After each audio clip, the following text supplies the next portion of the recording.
This was the guard's first time in the demon realm, yet the girl had no intention of letting him follow her. Left to his own devices, the guard got a taste of how the monsters lived, a sight that filled him with sheer wonder, for he had never seen anything like it before.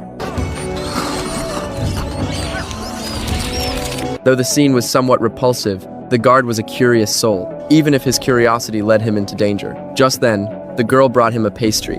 It tasted surprisingly good. But how could there be normal food in the demon realm? For the pastry the guard had just eaten was nothing more than excrement freshly passed by a monster. A wave of nausea washed over the guard at once, and he could not help but vomit by the roadside. It was clear the girl had played a prank on him on purpose. Yet at that moment, the girl thoughtfully presented him with a gift. Seeing this, the guard's anger faded at once, though he still put on a cold and aloof air. But unexpectedly, the girl suddenly ran off, for she had caught sight of me. The girl had always regarded me as her master, but in the guard's eyes, I was no good man at all. What the guard did not expect, however, was that the girl would side with me. This left the guard utterly dumbfounded, yet he was determined not to let me leave, for he intended to arrest me. To shake off his pestering, I immediately cast a talisman on him.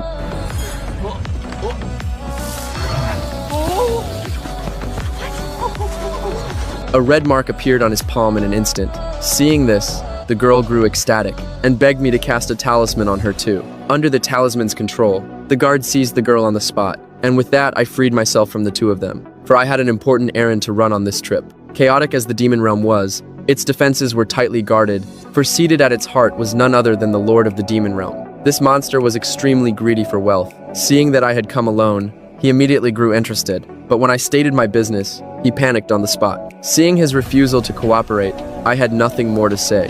For a greedy monster like him, the best way to deal with him was to smash his precious treasures. He even tried to play dumb, so I had no choice but to scare him a little. This trick worked wonders, yet he still tried to demand a reward for his compliance. I had no choice but to yield. I could not push him too hard. His Colosseum business was booming, beloved by all the monsters. Though the fights were brutally cruel, they lacked a certain spark of excitement. Thus, I decided to hand the guard and the girl over to him. After all, a battle between a human and monsters would be far more thrilling to watch. The monster roused the guard with a heavy blow, for the guard was to be the star of the Colosseum next. As the guard stepped into the Colosseum, the atmosphere of the crowd ignited in an instant.